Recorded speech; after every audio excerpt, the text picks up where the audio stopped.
Pada tanggal 6 Mei 2025, di tengah gelombang Laut Merah, dek kapal induk USS Harry S. Truman bersinar seperti kota yang mengambang saat sebuah jet tempur EVA-18F Super Hornet dari skuadron VFA-1 Red Reapers bersiap mendarat dalam gelap. Pendaratannya sempurna, sudut yang tepat, kecepatan sesuai, kait ekor terpasang, namun begitu roda menyentuh dek, tidak ada perlambatan. Kabel penahan gagal, dan dalam sekejap pesawat kehilangan satu-satunya kesempatan untuk berhenti. Dengan dorongan penuh, jet melesat melewati dek sebelum akhirnya jatuh ke laut, memaksa kedua penerbang untuk melontarkan diri dalam momen yang nyaris fatal. Meskipun keduanya selamat, insiden ini mengguncang kepercayaan karena hanya berselang kurang dari 2 minggu sejak Super Hornet lain dari kapal yang sama mengalami kecelakaan berbeda.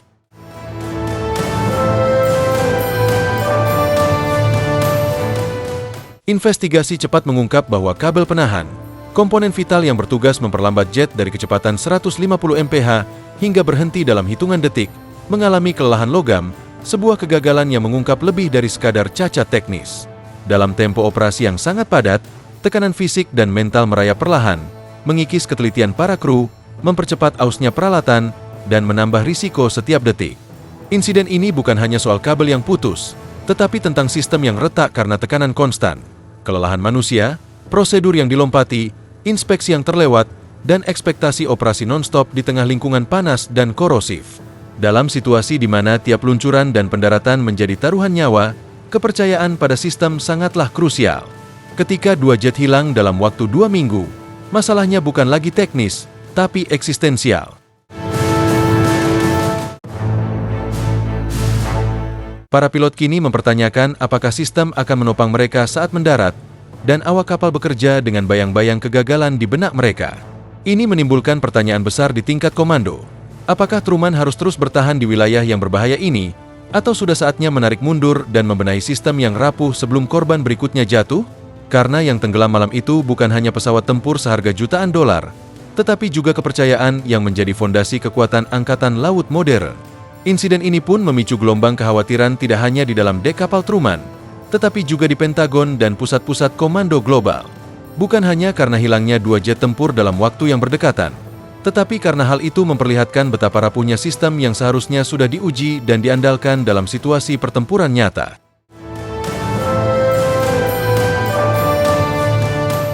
Penyelidikan resmi pun diluncurkan dari berbagai arah, dari aspek teknis sistem penahan Mk7 Mat 3, hingga evaluasi budaya operasional dan prosedur keselamatan di kapal induk.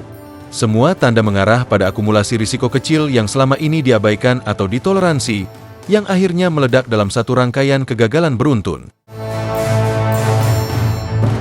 Dalam tempo operasi yang melibatkan serangan terhadap drone musuh, patroli udara berkelanjutan, dan ancaman rudal dari daratan, awak Truman telah bekerja melampaui batas wajar, peralatan dipakai lebih dari seharusnya, jadwal perawatan dikompresi, dan rotasi kerja ditunda. Ini bukan hanya soal kelelahan fisik, tapi kelelahan sistemik. Peralatan penahan, dek baja, sistem hidrolik, dan bahkan manusia di balik semua itu mengalami tekanan konstan dari misi tanpa henti di lingkungan yang ekstrim. Setiap baut yang kendor, setiap kabel yang menipis, setiap keputusan terburu-buru kini menjadi mata rantai dalam rantai kegagalan yang bisa berujung fatal.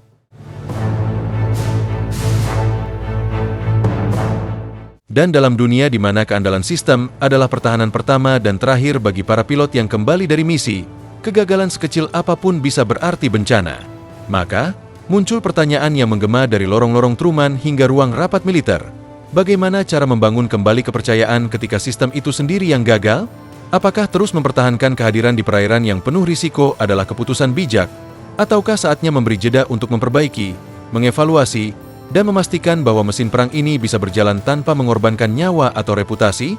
Karena ke depan, setiap jet yang mendekatkan diri ke dek Truman tidak hanya mengandalkan kekuatan mesin atau keterampilan pilot, tetapi juga pada keyakinan bahwa saat roda menyentuh baja panas itu, sistem akan bekerja sebagaimana mestinya. Dan jika keyakinan itu goyah, maka seluruh struktur operasi tempur ikut terguncang.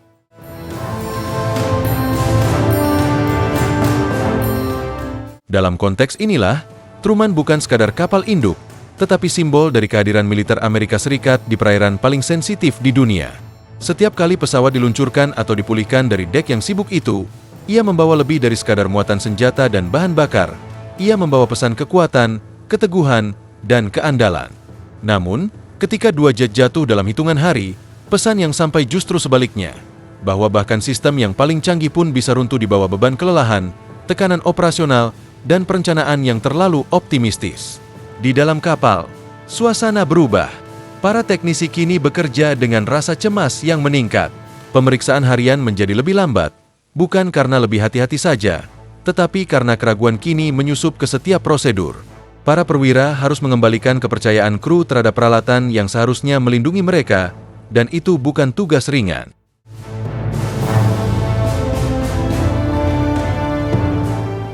Sementara itu, di Washington, para pejabat harus menyeimbangkan kebutuhan proyeksi kekuatan dengan realitas kelelahan tempur, keterbatasan logistik, dan risiko reputasi.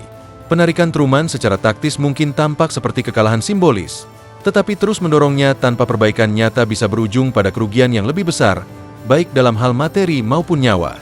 Dengan musuh yang terus mengawasi, menunggu momen kelemahan, setiap kesalahan kecil bisa dimanfaatkan. Para analis militer mulai mengajukan pertanyaan yang sebelumnya tabu. Apakah sistem peluncuran dan penangkapan kapal induk perlu direformasi? Apakah jadwal rotasi kapal induk masih realistis dalam dunia yang semakin menuntut kehadiran konstan?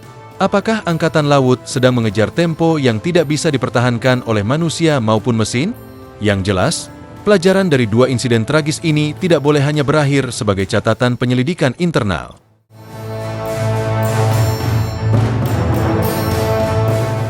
Harus ada tindakan nyata, dari penggantian kabel dan sistem, evaluasi kinerja logistik dan prosedural, hingga perombakan budaya operasional yang terlalu mengandalkan asumsi bahwa sistem akan selalu berhasil hanya karena telah berhasil sebelumnya. Karena di lingkungan tempat Truman beroperasi, margin kesalahan tidak ada. Satu kegagalan bisa mengubah misi menjadi tragedi.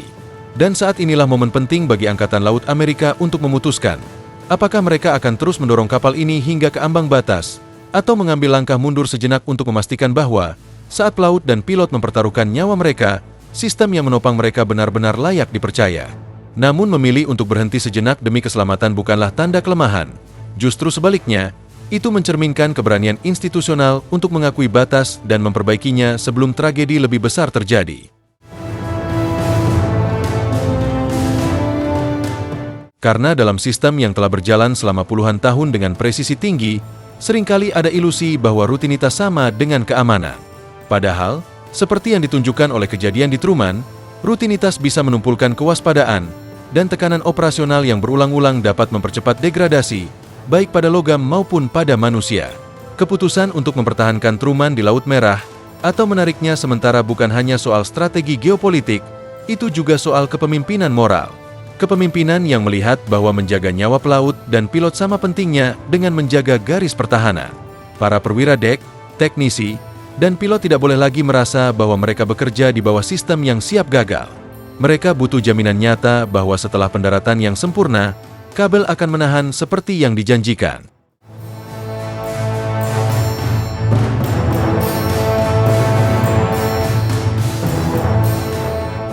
Bahwa setiap baut, setiap sistem, dan setiap protokol diperiksa bukan hanya demi formalitas, tetapi karena keselamatan nyata bergantung padanya.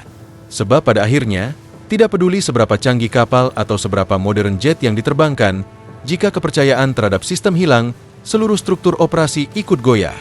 Dan dalam dunia di mana ancaman datang bukan hanya dari musuh di luar, tetapi dari kelelahan dalam diri dan keausan internal, membangun kembali kepercayaan bukanlah opsi, melainkan kewajiban. Truman mungkin masih bisa meluncurkan pesawat dan menunjukkan bendera di wilayah penuh ketegangan, tapi jika setiap lepas landas dibayangi rasa cemas, maka kemenangan strategis pun terasa hampa. Karena kekuatan sejati Angkatan Laut bukan terletak pada jumlah kapal, tetapi pada keteguhan sistem dan keyakinan setiap prajurit bahwa mereka akan selamat kembali. Tanpa itu, bahkan kapal terbesar pun akan terasa rapuh.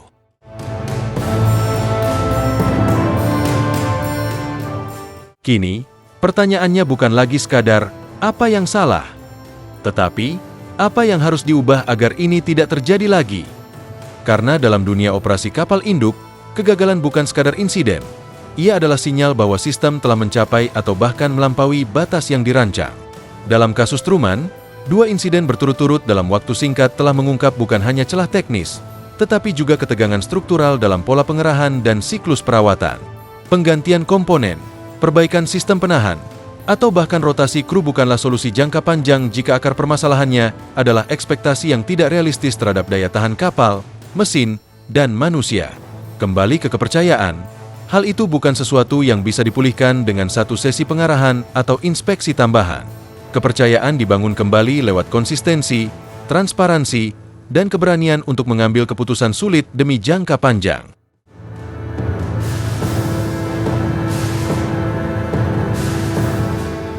Menarik Truman dari garis depan untuk evaluasi menyeluruh, misalnya, bisa dianggap langkah mundur, tetapi juga bisa menjadi investasi dalam integritas operasional jangka panjang. Ini adalah momen introspeksi strategis. Apakah komitmen terhadap kesiapan global telah mengorbankan keamanan dasar? Apakah kecepatan pengerahan saat ini layak dibandingkan dengan risiko akumulatif yang ditimbulkan? Dan apakah cukup hanya dengan menambal sistem yang rusak? Atau perlu ada perombakan cara kita mendefinisikan kesiapan itu sendiri? Angkatan Laut Amerika dikenal dengan kemampuannya beradaptasi, dan inilah saatnya kemampuan itu diuji. Bukan hanya dengan merespons insiden, tetapi dengan mereformasi cara kapal, kru, dan sistem dikelola dalam operasi berkelanjutan. Karena satu kabel yang putus bukan sekadar masalah teknis, itu adalah metafora dari tekanan yang tak terlihat namun sangat nyata, yang perlahan-lahan memisahkan keandalan dari kenyataan.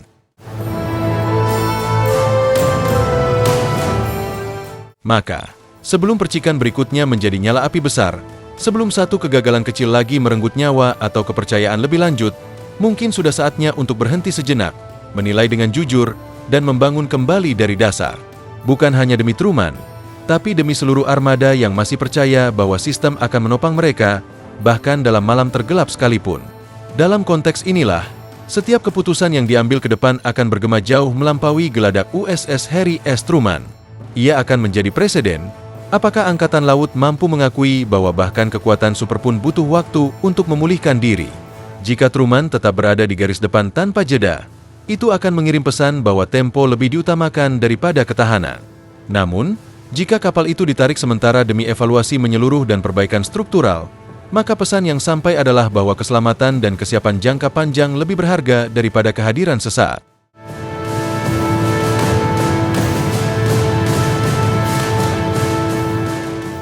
Dunia sedang menyaksikan.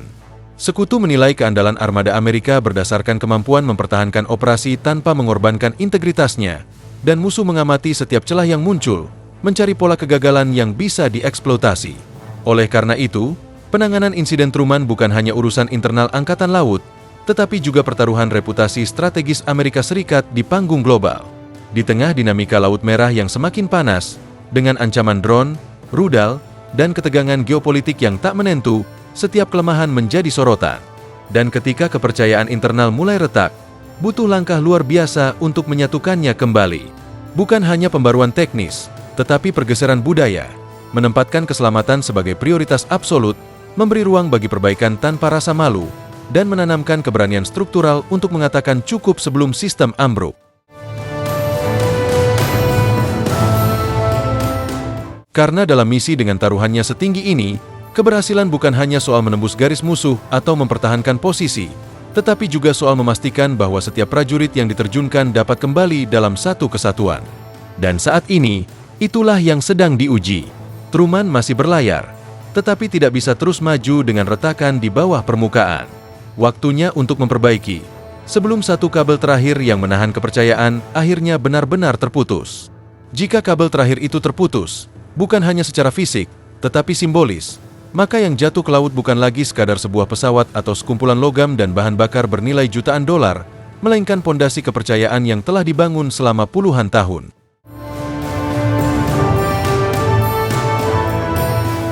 Karena pada akhirnya, Truman hanyalah satu dari belasan kapal induk yang membawa beban supremasi maritim Amerika. Jika kesalahan yang terjadi di Laut Merah hari ini diabaikan, maka kapal-kapal lain akan mengikuti jejaknya dalam diam. Satu retakan kecil dalam sistem yang lambat laun menjadi jurang kepercayaan yang menganga. Itulah mengapa momen ini bukan akhir dari cerita, melainkan permulaan dari pertanyaan yang jauh lebih besar. Apakah kita masih percaya bahwa kekuatan sejati datang dari kemampuan untuk terus bergerak, atau dari keberanian untuk berhenti, mengevaluasi, dan membangun ulang pondasi yang hampir runtuh? Sebab dalam dunia di mana ancaman bersifat asimetris, medan berubah dalam hitungan jam, dan batas antara kesiapan dan kelelahan semakin tipis, hanya satu hal yang benar-benar menjamin kelangsungan operasi, kepercayaan. Dan kepercayaan, seperti kabel yang menahan jet dari lautan, hanya kuat selama tidak dibiarkan aus dalam diam.